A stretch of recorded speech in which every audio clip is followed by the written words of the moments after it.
What's up guys, it's your favorite Kiwi coach. Welcome to another video. This is going to be video number 4 of the Kanemoto 1-on Challenge series.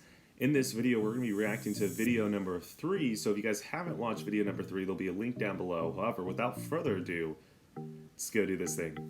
So welcome back to the channel guys. You guys are new to Kiwi Golf Japan. We do a bunch of videos like this every single week. So what you gotta go do is hit that little red subscribe button, smash the like button, please leave me a comment. Let me know how you guys like this Kanemoto 1-on Challenge series.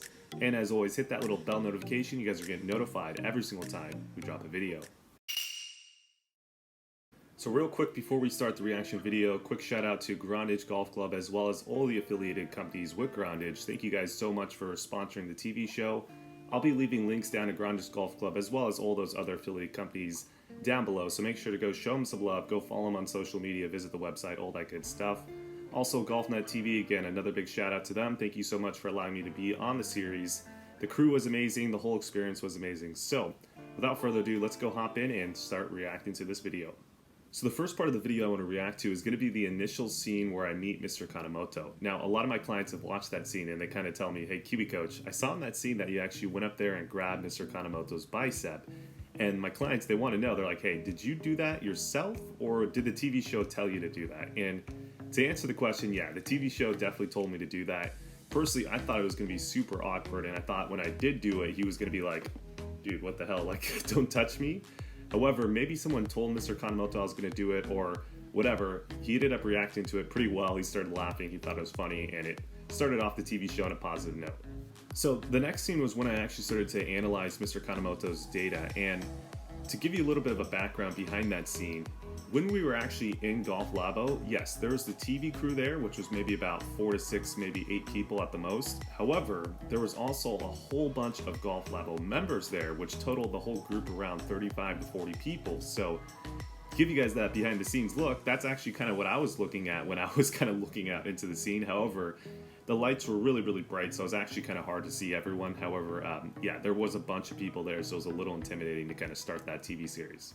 So let's give you guys a little bit more of an in-depth look in Mr. Kanemoto's data. So to start off with kind of the carry distance of Mr. Kanemoto, he was carrying it roughly like 240 yards, 245 yards on average. He had a total distance of roughly right around 285 yards on average. He was launching the ball crazy low, which actually surprised me. When I saw his swing in the first episode, I actually thought that he was going to hit the ball really high and really spinny. However, his launch angle was really low. It was like 7-8 degrees. He was hitting down on the golf ball, maybe 3 to 4 degrees. And then he actually, surprisingly enough, had really low spin rates compared to what I thought he was going to be. He was like kind of averaging in the low 2000 range, high 1900 range. And overall, he obviously had a lot of roll, right? Because he was only carrying it 245. And it was a little bit different of a ball flight that I thought I was going to see. However, based off kind of getting the data, his club head speed was maybe 107. Factoring all that in, I still thought, I was like, hey, yes, we still have to get the launch dynamics a lot better. He can still hit the ball way further with those launch dynamics. However, getting him more speed also became a little bit more important in my mind than it was before. Before, I thought because he was hitting such a high and spinny golf ball that if I could just get his launch dynamics better, he'd be really close to that 350 number. But again, based off the data that we gathered, I was like, oh crap, I also got to get him to hit it pretty, swing a lot faster as well. So to me, that was really interesting as a coach to kind of see that type of data from a swing like that. So it kind of started off the series where I was like, okay, I had to shift my game plan just a little bit. However, I was still really confident that we could get the job done.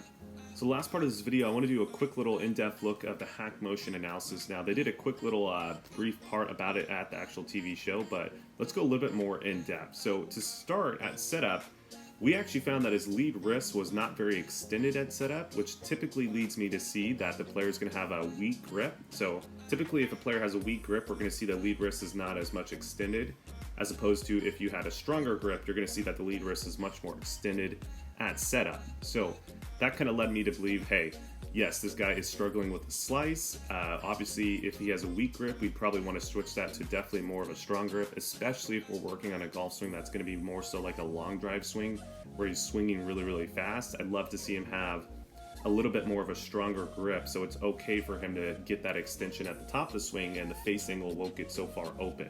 Now also, like I just said, because he had a weak grip and he was getting pretty extended at the top of the swing, that was getting his face angle really open, which was then again causing him, I think, to swing too far over the top and getting that face angle open to the path. So based off kind of the hack motion analysis on that sense, yeah, we needed to get him a stronger grip at setup. That way, if he extends that wrist and gets a longer swing at the top, it won't get the face angle as open, and I think he'll have a better time not swinging over the top as well as getting the face angle open to the path. Also, when we took a look at his timing, which they didn't show in the TV show, but his timing, his backswing time was really slow, and then his downswing time was not slow, but it wasn't as fast as it could be as well. So really the overall timing, the ratio was like more so like almost I think 8-to-1 or something like that. So his backswing was taking 8 times as long as his downswing, which when you find with really long hitters, you're going to find that that ratio actually gets a little bit tighter, closer to like 4-to-1 or 3-to-1. So I saw that he had, yes, a lot more potential for distance in terms of club head speed. And then also if we could get him the stronger grip, I felt like that would be the first start to kind of getting those launch dynamics in a better spot.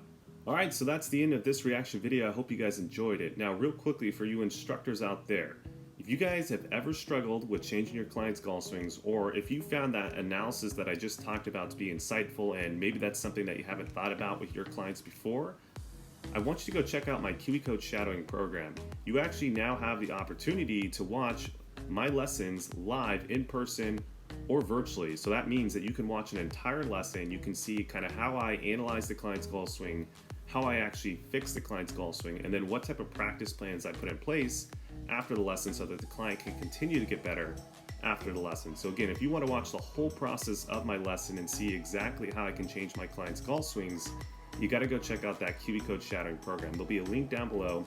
Go check it out. I highly recommend you guys do it. I hope to see you guys in my lessons. Now, for you clients out there, I want you guys to go check out my FlightScope rental program. As you saw in this video, you saw that we use FlightScope to kind of analyze Mr. Kanemoto's golf swing, and now you guys have the opportunity to do that for yourselves as well. So if you want to go rent out our FlightScope, you can rent it out for a full month, 1 week, 3 days, 1 day, really.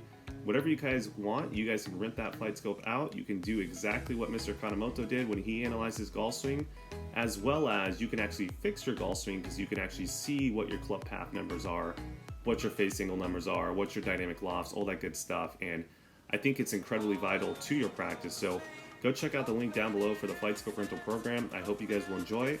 Other than that, everyone else, like, comment, subscribe, share, all that good stuff, and I'll see you guys in the next video.